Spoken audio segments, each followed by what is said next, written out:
is sponsored by Ram Trucks, built to serve. We'll get to the Cowboys with Brandon Marshall in just a second, but first, you see this from last night, Vikings, Seahawks, Russell Wilson attempts to bat down the tip pass, ends up giving up the pick six to Anthony Harris. Yeah, those of us that had the under in the first half didn't appreciate this. Come on, guys. Like, what are you doing? And then I'm just waiting for the refs. Do something. Tell me somehow this was illegal. I don't know how it's illegal, but I feel like three passes were thrown. I feel like Russell Wilson wasn't trying to bat that down, but he was trying to get it to his tight end here. Look at this. Look, that's... Oh, you think he sees Hollister? Yes. Oh, I love that tape. I love it. Wow, look at that catch. All right, more from this one. Kyle Rudolph pulling in the nice one-handed touchdown grab. Look, I mean, that is soft hands for a big man. I think that's soft six gloves, straight games. Soft gloves. We talked about him 2 weeks ago, remember? 6 straight games with a touchdown catch, if I'm not mistaken, for Kyle He's Rudolph. a beast. I love his game. But definitely the gloves are helping here. But I'm no hater. All right, let's go a little basketball here. Hornets and Suns. Kelly Oubre Jr. with the dunk all over Miles Bridges. Yeah, why could Washington use him? Just trade him for a few weeks of Trevor Ariza. Now you got a young player. Right out of it. I watched this kid play in high school. He played against my son in high school down in Texas. He was a star then, at a rough start of his NBA career, finding his way in Phoenix. Go get it. This doesn't look like a soft player to me. Forgetful night for the Knicks last night, taking on the Bucks. Giannis bullying Julius Randle before finishing. A big man. 6'8", 240. You ain't big enough, little fella. Eat that. And the Greek is bigger. Oh, my God. Yeah, we got to, at some point when we talk Giannis, we got to put his numbers this year compared to pick your favorite Shaquille O'Neal season. Really? Beating him in points and rebounds. Really? Yeah. College hoops, Stephen F. Austin's Rochi Ware getting the steal and the big dunk over the defender. Oh. Big. Oh, poor kid. No, not poor kid.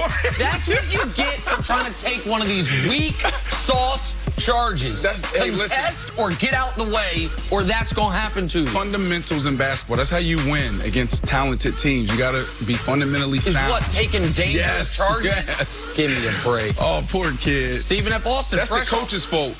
This is the coach's court? Yeah, come on, man. For recruiting a kid that'll take that charge? Let's talk some Dallas Cowboys now. Hard to describe the year they've been having. Inconsistent, underachieving, over and then underwhelming at times. Okay, maybe it's not that hard to describe the Dallas Cowboys. Looking to bounce back after last Thursday's terrible loss. Facing the Bears this Thursday night, Ezekiel Elliott has heard all the criticism. Here he is at practice on Sunday. We're just angry that we're not where we expect ourselves to be, and just angry that things haven't been going the way that we want them to go. So, I mean, we just got to channel that the right way, come in like we did today, go to work, and just, trust the process and go out there and play better football. All this does being in this position is add the doubters, and that should allow the chip on the shoulder to grow. Get the people off the bandwagon and just know it's about us, the people in this locker room that have to go out there and execute, and it just allows this locker room to get tighter. I feel like that hat's too big for him, but that's neither here nor there. Nick, is there any way? Anyway, the Cowboys, you think, can turn things around and actually make a deep playoff run here? Absolutely not. And I want to talk about what Dak said in just a moment. But to answer your question directly, no. The only reason the Cowboys and playoffs are in the same sentence is because of the 8 divisions in the league. They're in the weakest one. If they were in how many wins does it take to lead any other division? 10, 10, 8, 8, 10, 10, 9, and then 6. Wow. One of these things is not like the other, and it's the NFC East this year, where you have a Giants team that is right now in the pole position for the #2 pick of the draft, a Washington team that's been bad aside from the one RG3 year since, I don't know, the Clinton administration, and you've got the Eagles, who might be the most disappointing team in the entire league. So Dallas at 6-6 is leading it. But you cannot be this mediocre, which is the worst thing to be in sports, and it's exactly what the Cowboys are. Mediocre through 12 weeks, Brandon. Yeah. And then all of a sudden, expect to be able to beat. So you go on a deep playoff run. What does that mean? Win 2 playoff games, get to a conference championship game, something they haven't done in a quarter century. So that means you win a home playoff game against an 11 or 12 win Seattle or San Francisco team, because that's who you'd be playing. And then you go on the road to a 12 or 13 win New Orleans or Green Bay team and win that game. No, to me, they have no chance of that. I know everyone says you make the tournament, you got a shot. Not these Dallas Cowboys, not this year. No, not at all. I mean, I don't even trust them to make the playoffs.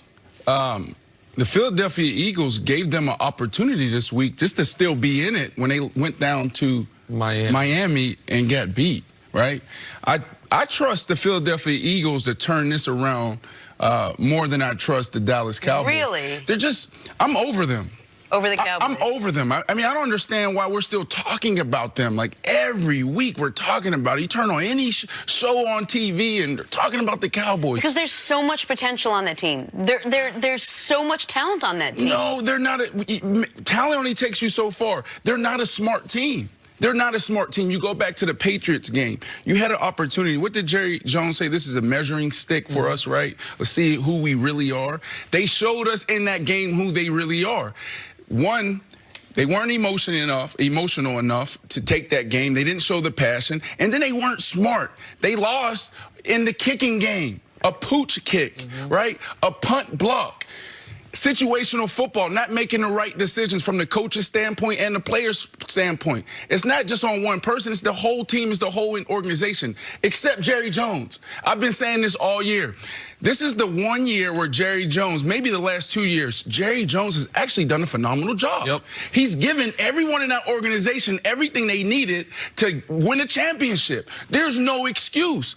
But when you look at the game and you get down to the details, you can see when it comes down to situational football, hitting yards in a kicking game, they're just not getting it done. Well, your point about Jerry and his son Steven, who I think has a bigger hand in the draft, they have selected over the last really decade. Their last bad first-round pick was Mo Claiborne years and years ago. Who was that? You're right. They traded all the way up, if I remember correctly, to 6 to get the corner out of LSU. Just didn't hit. Since then, it's all pro player after Pro Bowl player after league-leading rusher after inside linebacker to replace Sean Lee. They have done great drafting. Jerry has paid all these guys to keep them. Now they might pay the price for that later, but the Joneses have done a good job.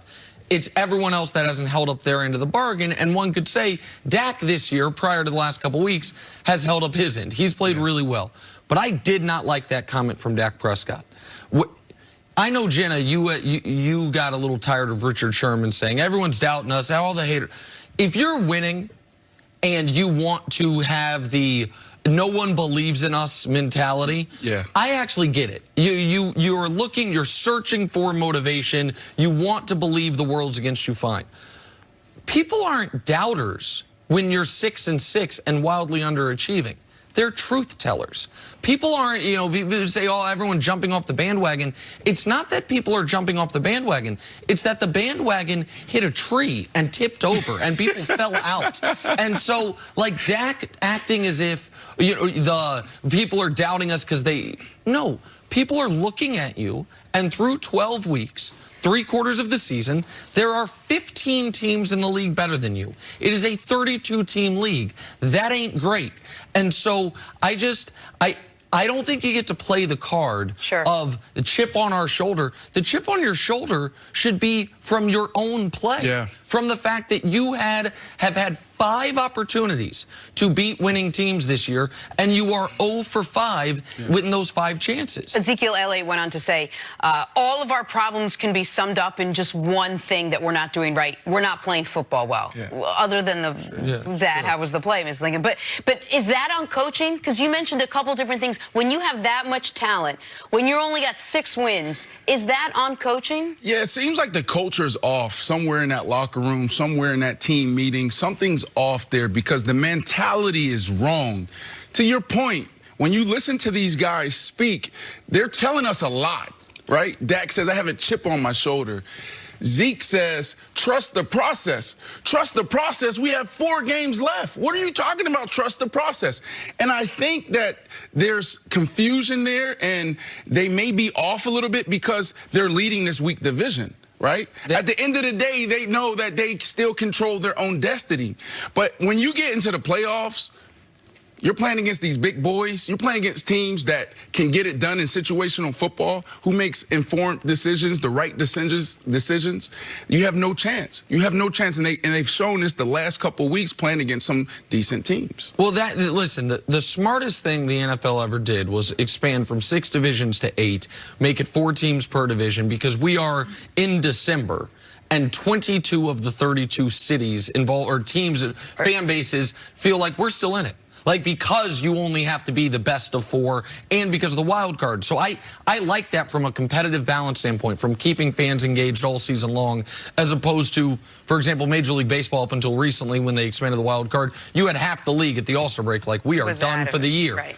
But it also can be misleading, because it can make you feel like if we win our division, we by default had a successful season. Not necessarily. Yeah. All division titles are not created equal, and all divisions are not created equal. And when you are a team with the level of talent of the Cowboys, who you know for the next, if you look at the next 4 years looking forward, they won't have a more talented roster at any point over the next 4 seasons than this year. Yeah. Because the moment you pay Dak, whether it's via franchise tag or long-term contract, you are paring guys away. And so it's not that their window closes, but the window gets narrower after this season. And if you can't get it done with this roster, forget win the Super Bowl. If you might miss the playoffs to a 5-7 Eagles team that just lost to Miami, which they absolutely might, then this idea that you can go on a deep playoff run, it's just nonsense. And maybe the locker room believes it, but if they do, even they're being foolish. All right, let's take a break. Talk some Patriots down their side.